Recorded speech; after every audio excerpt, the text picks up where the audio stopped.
me already? Yes, Mr. Brady. The fact that I'm invisible is no excuse for being unpunctual. No, Mr. Brady. Sorry I'm so bitchy. Okay. In the security business, we learned to develop a pretty thick skin. If I could drive my own car, you wouldn't have to put up with me. No dice. You're not allowed to drive. Chief's orders. You're an official secret. Chief's orders, security. You people forget that I'm a human being. I'm surprised that I haven't been government stamped and filed away in a top secret file.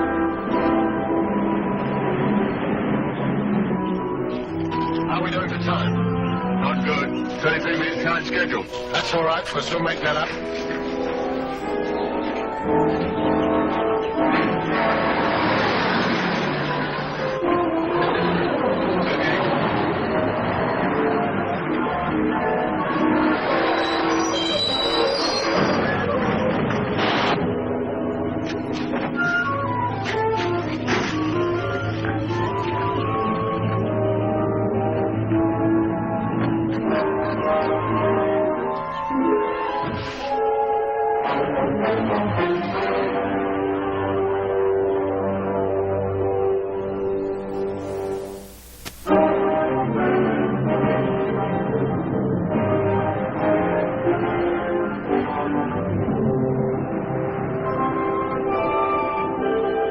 Now look here, Sir Charles. I understand just as much about the value of security as the government does. But holding one of my reporters for hours, locked up without authority, is Not alone, Lord Brooksley. There are 2 others and a dozen truck drivers with him. Everyone who saw the accident. No, but it's outrageous. I've made representations through my lawyers, my editors, and now I, as the owner of 2 national newspapers, am here to ask, what is it all about? I'm sorry, Lord Brooksley. It's top secret. But 14 men know about it already. It can't stay top secret for long. That's why we're worried. We've got to stop wild rumors from spreading. Look, publish the facts, man. That's the only way to stop rumors. Hello? Yes? Yes, Prime Minister. Very good, sir. Well, we're ahead of you. The Prime Minister's just given orders to lift the security ban. A full government statement will be issued. Statement about what? Just buy one of your own newspapers tomorrow morning, Lord Brooksley. You'll find out. 3, 5, brackets, 2 plus 3, and... Pete! I couldn't think where you were. I brought your coffee up. Your bed was empty. I'm working, or trying to. But not all night, Peter. That isn't good for you. I've got to get the answer. I must. I can't spend my life this way. Yes? Who? It's the Daily News. I don't want to speak to the Daily News. Not one bit. He doesn't want to speak to the Daily News. Throw it out of the window. Oh, shut up, can't you? Well, answer it. Have you looked outside?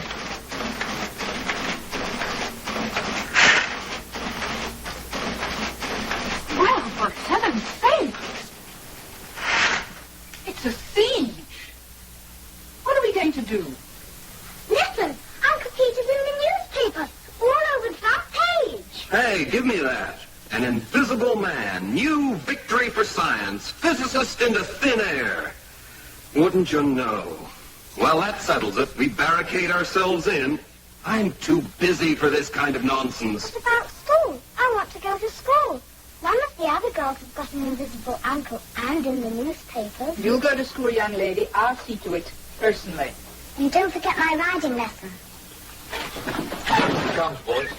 This is Wilson. May I have a statement for your brother? No, you can't. How do you treat an invisible man around the house? No comment. Why isn't yours work today? Good morning, young lady. Have you seen your father this morning? It's not my father, he's my uncle. What did he have for breakfast this morning? No comment.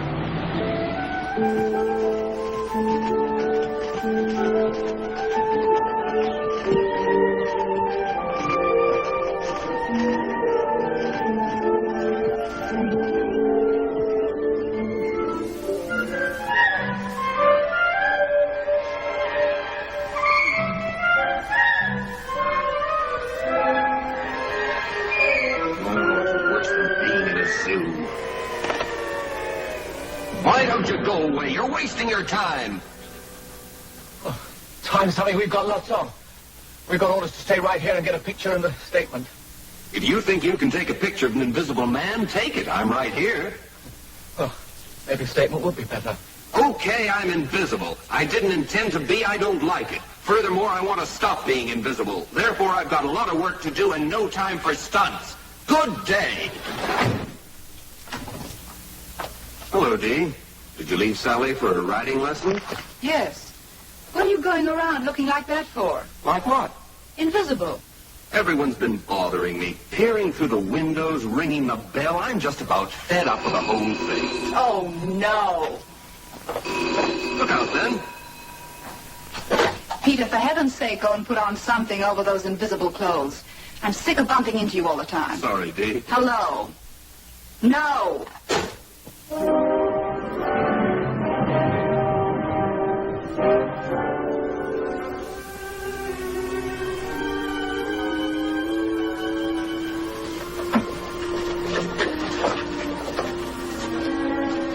Well, what do you think of her? She's beautiful. I'd love to ride her. Well, I think she's a bit highly strung for a little one like you.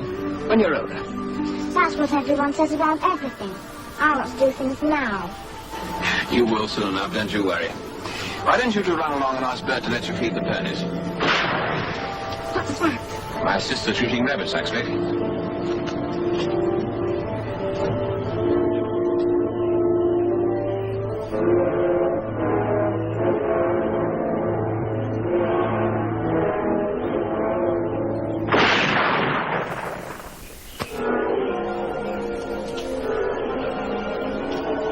How did you get on in town? Did you see Burgess? I saw him. He's giving us 14 days to find the money. What? John, he means it this time. You've got to do something about it. But it's impossible. What's he thinking of? He knows you'll get it sooner or later. When Janet dies, not before. Invalids often live for years. Better talk to her. Talk? Burgess wants cash, not words. See what I can do.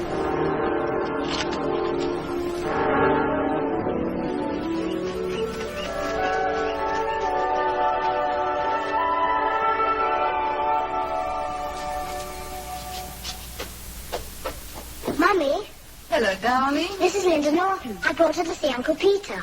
Hello, Linda. It doesn't matter, does it? I mean, everybody knows about the Invisible Man now. Uncle Peter won't be cross, I'm sure. If I were, I expect you'd soon talk me out of it anyway. I suppose I'd better get used to being stared at. Well, here I am, Linda. Take a good look. Mr. Brady, I didn't come to stare at you. After all, there's nothing to see. Only some bandages. Linda, I just wish everybody would look at it like that. All right, then. Why did you come here? Okay, I'll go. She said she wouldn't tell you in front of me.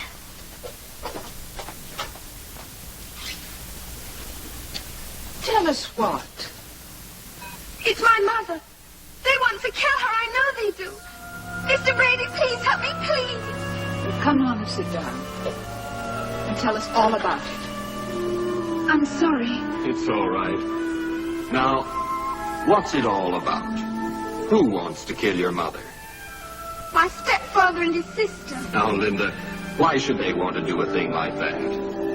Because of Fox Grange. Fox Grange? It's their house, Peter. Mummy and I've lived there ever since she married that man. But his family have owned it for generations. He and his sister, it's all they care about. Well, there's nothing unusual in that. People do get attached to places that have belonged to their family for a long time. And just because he loves Fox Grange doesn't mean that your stepfather doesn't love your mother, too. He doesn't love Mummy. He only wants her money. He and that horrible woman, they pretend to be so sweet and kind, but all the time they're planning to get rid of her. You're upset, dear. Why, nobody would want to do a thing like that. It's true, I tell you, it's true. They tried it once before. They said it was an accident, but it wasn't. What happened? She was thrown from her horse. The saddle strap broke. She won't be able to walk again for months.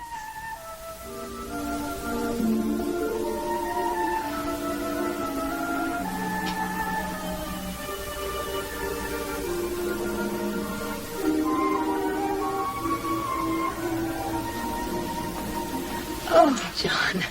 Oh, how nice. Have you come to sit with me? Or is this just a flying visit? No, it's... Janet, I need your help. Oh, what's happened, John? I need money. Cal and I need money badly. John, we've been into all this before. I'm not going to give you more money to pour it away on Fox Grange. But it wouldn't be pouring it away. We practically turned the corner. Once we've had the stables modernized, we... No use, John. I know your family have lived here for generations. I know how you and Carol love it. But it's no use ruining ourselves for a pile of moldering old stone. John, I've got Linda to think of. Janet, listen to me. No. I love you, John. I love you very much. And I'd give you everything that I've got left if I thought he could really save Fox Grange. But he couldn't. In 6 months, you'll be in the same position as you are now, and you know it. Forget it. Sorry I bothered you. Please, John, don't be cross. Somebody's got to have a sense of proportion about Fox Grange. We've got to get out now while we still can, before it swallows up everything. You're quite right, my darling. Oh. Just got to face it. Thank you for making me see what I have to do. Look, if you feel this way about your father... He isn't my father, he's my stepfather. And I hate him. I see. Have you told your mother about these suspicions of yours? I've tried to, but she says I must try and like him for her sake. She says I'm jealous. But she hasn't seen the horrible way he stares at us sometimes when she isn't looking. Please help us.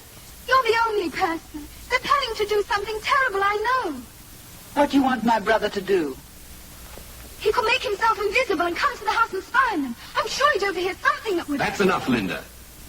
Want your mother to be happy, don't you? Then how do you think she's going to feel if she finds out you've been here telling me this fantastic story? But Now listen to me. Just because your mother married again, it doesn't mean she loves you any less. I don't think you've given your new father a fair chance, have you?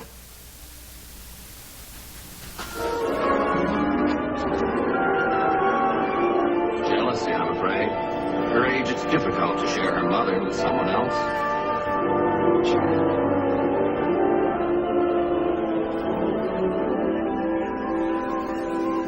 Linda, Oh, hello. it's all right. If Uncle Peter won't help, I will.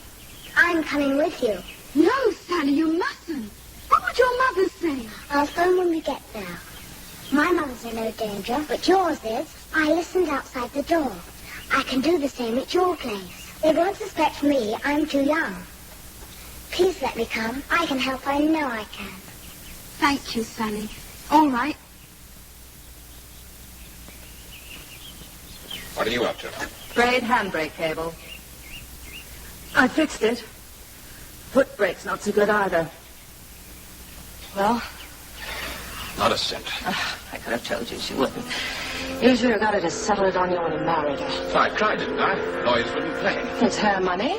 She could have made him play if he'd stuck out for it, as I told you. John, we're not going to lose Fox Grange. Neither Burgess nor anyone else is going to lay a finger on a single brick or blade of grass. I agree, but what are we going to do? Well, Janet will help us save the place while she's alive. All right. Whatever happens is her own fault. But how, Carol? It was easier the first time. She wasn't an invalid then. Looked after all the time. Tomorrow, we're going to take her on a picnic. Picnic? Mm-hmm. Up on that hill she's so fond of. Pine Ridge. Carol, what are you thinking of? This time, leave it to me.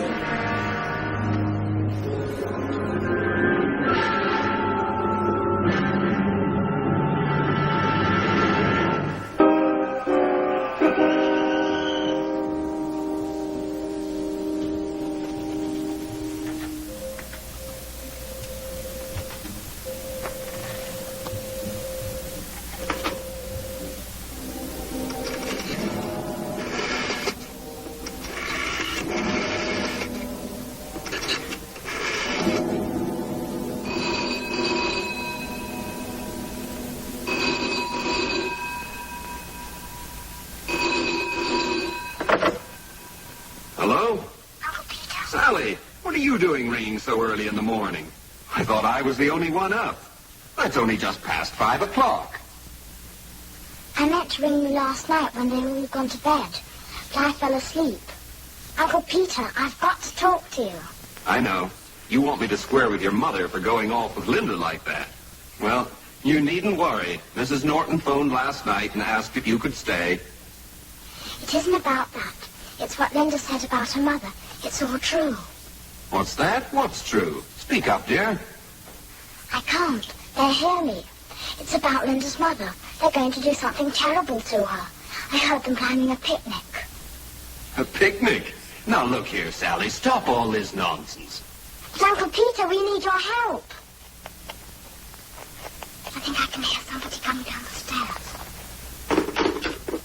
Now listen to me, Sally. I'm not going to have you... Morning, Peter. My, you're an early bird. I had you about, so I made you some tea. What goes on?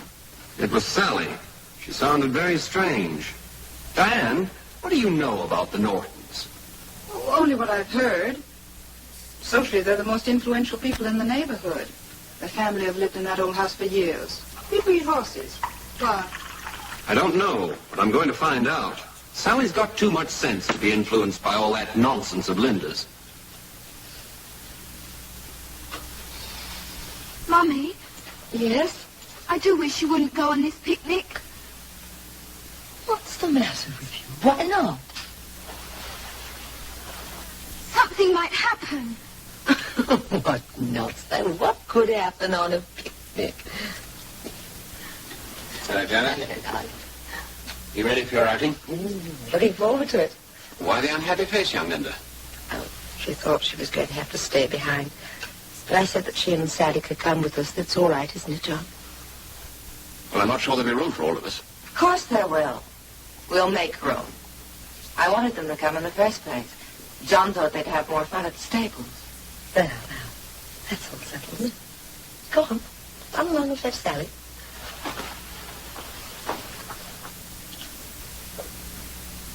Come on, John.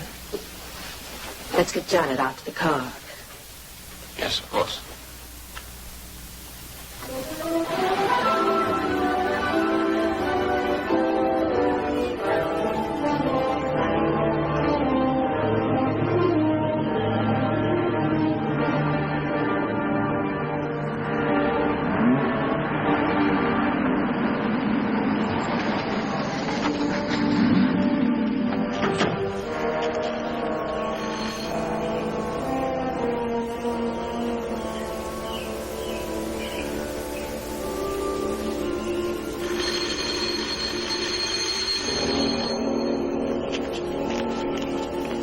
I don't like it. I'm going to take a look around. Do you think that Sally is... If anything is going on, that kid could be in danger.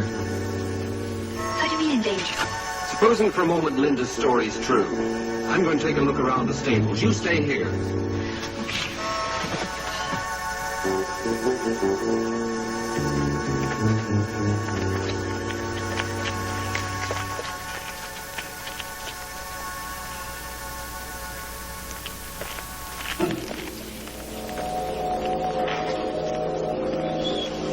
Excuse me. Where can I find Mr. Norton? They're all out. Found them at the picnic up on Pine Ridge. All of them? Him and his wife, Miss Carol, 2 kids. I see. How far is Pine Ridge? Oh, I think 16 miles we rode. 4 cross country. See that rising ground up there? Yes. Well, Pine Ridge is up a bit. Up on the cliff. Yeah. Hey, Harry! Harry, that invisible man! He's here!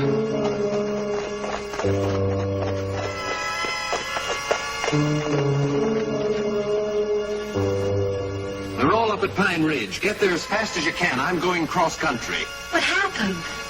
I don't know, but on the phone, Sally talked about a picnic, and they're on a picnic. Get there as fast as you can.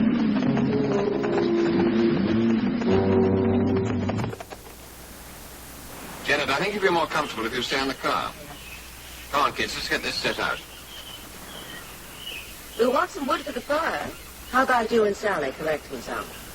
do we want a fire for? I'd rather stay here with Mummy. Silly dear, what's a picnic without a fire? We could have our drinks cold. Well, I want some coffee, hot. Made with that wonderful spring water from down there. I'll get some while you three collect some firewood. But that means Mummy will be left all alone. Now go along, darling, and don't argue. Quite all right for a few minutes on my own. But Mummy! Linda, remember what I said. I do it a process. Come on.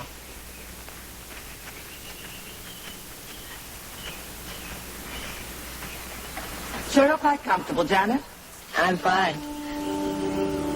Last time I was down at the spring, there were some rabbits there. Wonder if there'll be any there today. John tells me you refuse to help us pay our debt to Burgess. That's right, Carol.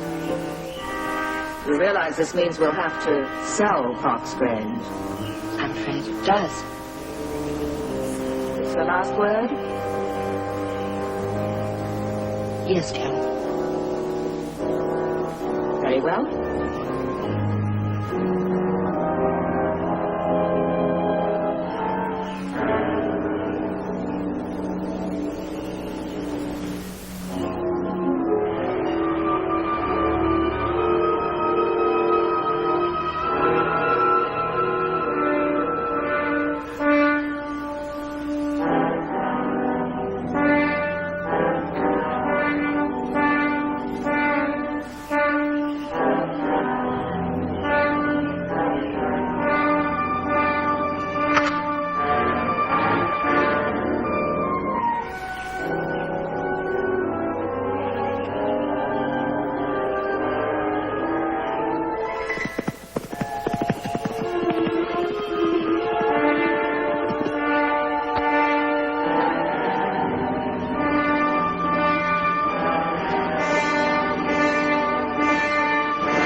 Came back. It came back. How? You're going to have a long time to figure that one out. Both of you. If you can't, here comes the answer.